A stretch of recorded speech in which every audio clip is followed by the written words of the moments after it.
அன்பான தேவனுடைய பிள்ளைகளே, இந்த நாள்லயும் கூட உங்ககிட்ட ஒரு சின்ன கொஸ்டின் கேட்டு உங்க எல்லாரையும் வேதத்தின் அடிப்படையில சில ஆலோசனைகளை கொடுக்கலான்னு சொல்லி நான் யோசிக்கிறேன். Are you making right choices today?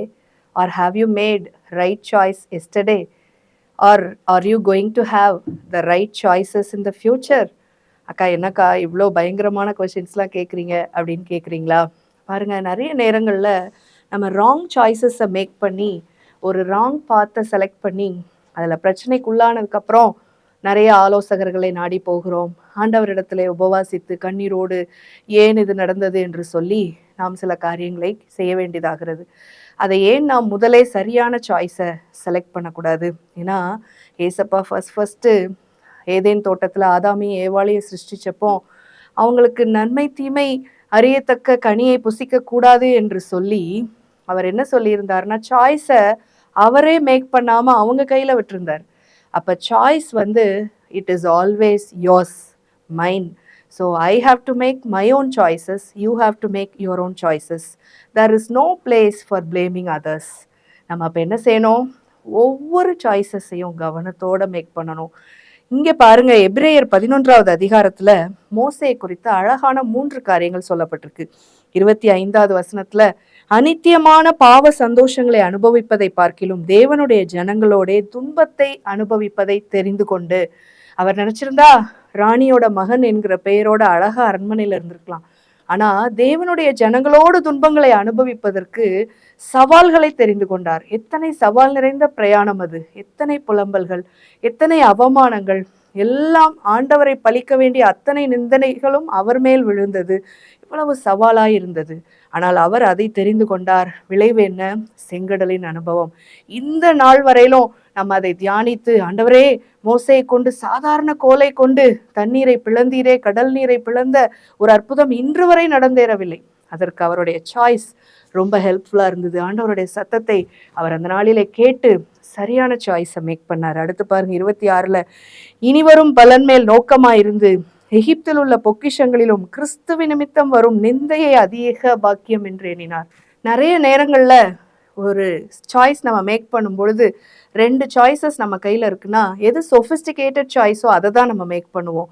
இன்னொன்றுனால நமக்கு நிந்தை அவமானம் வரும் அப்படின்னா நம்ம ரொம்ப ஈஸியான பாத்வேயை தான் செலக்ட் பண்ணுவோம். ஆஹா, இங்கே வந்து எனக்கு ட்ரெஷர்ஸ் இருக்குது, இங்கே வந்து எனக்கு நிந்தைகள் இருக்குது, இங்கே போனால் நான் நிறைய கஷ்டப்படணும், பாடுபடணும், என்னோட எல்லா சொஃபிஸ்டிகேஷன்ஸையும் நான் லூஸ் பண்ணணும் அப்படின்னும் போது நம்ம இங்கே இருக்க தான் விரும்புவோம். ஆனால் தேவனுடைய பிள்ளைகள் என்றைக்குமே அவரை பின்பற்றுவதற்கு அடையாளம் சிலுவையை சுமப்பது தான். எது சரியானது, அவருக்கு பிரியமானதுன்றதை நம்ம யோசித்து முடிவெடுக்கணுமே தவிர, ஈஸியானது, எனக்கு ஒரு நல்ல ராயல்ட்டியை கொடுக்கக்கூடியது, அல்லது எனக்கு இங்கிருந்த அங்கீகாரம் பெயர் என்று சொல்லி அங்கே சுயம் வேலை செய்யக்கூடாது. மோசே பாருங்க, அந்த பொக்கிஷங்களை எல்லாம் விட்டு விட்டு அதிக பாக்கியமாக எதை சாய்ஸா எடுக்கிறாருன்னா நிந்தையை எடுக்கிறார். அதனால ஜனங்கள் திட்டினாலும் கூட அவர்களுக்காக பரிந்து பேச அவரால் முடிகிறது. அவருடைய சுயம் அந்த இடத்துல செத்து போகிறது. ஜனங்களுக்காக மன்றாடுகிறார். ஒரு விசை மன்னியும், அவர்கள் மடிந்து போக விடாதையும், எப்படியாவது கரை சேர்த்து விடும் என்று சொல்லி கானானுக்குள் தான் போக முடியாவிட்டாலும் கூட அவர் என்ன செய்கிறார்? மற்றவர்களை அக்கறைப்படுத்துகிறார். ஹல்லேலூயா! எத்தனை பெரிய மகத்துவமான ஸ்பாவம் பாருங்க. அதனால நிந்தை அல்லது துன்பத்தை அனுபவிப்பதை தேவ பிள்ளைகள் நமக்கு முன்பாக தெரிந்து எடுத்து மாதிரியை வைத்திருக்கிறார்கள். 3வதாக பாருங்க, இனிவரும் பலன் மேல் நோக்கமாயிருந்து எல்லாவற்றையும் அவர் பாக்கியமாக நிந்தையை எடுத்தது போல விசுவாசத்தினாலே இன்னொரு காரியத்தையும் அவர் செய்கிறார். 27வது வசனத்துல, ராஜாவின் கோபத்துக்கு பயப்படாமல் தன்னுடைய அதரிசனமான தேவன் யார் என்பதை தரிசித்து விசுவாசத்தில் உறுதியாயிருந்து எகிப்தை விட்டு போனார். ஹல்லேலூயா! அநேக நேரங்களிலே நமக்கு இருக்கிற அந்த கம்ஃபர்ட் ஜோனை விட்டு வெளியே வருவதற்கு நமக்கு மனம் இருக்காது. ஆனால் இங்கே மோசே அவருக்கு இருந்த அந்த பேலஸ் என்கிற கம்ஃபர்ட் ஜோனை விட்டு நடைப்பயணமாக வனாந்திரத்திலே வழி நடத்தி செல்கிற லீடர்ஷிப் என்பது சாதாரண விஷயம் இல்லை. எல்லாவித ஜனங்களையும் ஆண்டவருடைய தரிசன திட்டத்திற்கு நேராக அவர் சத்தம் கேட்டு மற்றவர்களை உத்வேகப்படுத்தி இவருடைய தரிசன உத்வேகத்திற்கு நேராக அவர்களை கொண்டு வந்து கானானுக்குள் உட்பிரவேசிக்க செய்ய வேண்டும். சவால் நிறைந்த பணி.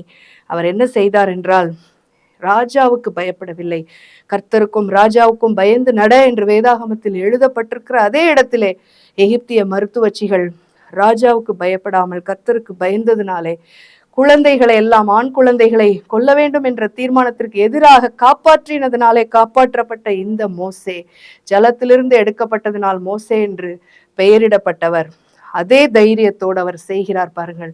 ராஜாவுக்கு பயப்படாதபடிக்கு, அவருடைய தீர்மானங்களுக்கு பயப்படாதபடிக்கு, தன் கரத்திலே கொடுக்கப்பட்ட அந்த தேவ பிள்ளைகளை கானானுக்கு நேராக வழி நடத்துவதற்கு தைரியமாக செயல்படுகிறார். பயமில்லாத ஒரு சாய்ஸ் நம்ம மேக் பண்ணணும். So today I want to encourage you all, make right choices. Let your choices be taking the cross and not fear any kind of worldly things. Thank you. May God bless you.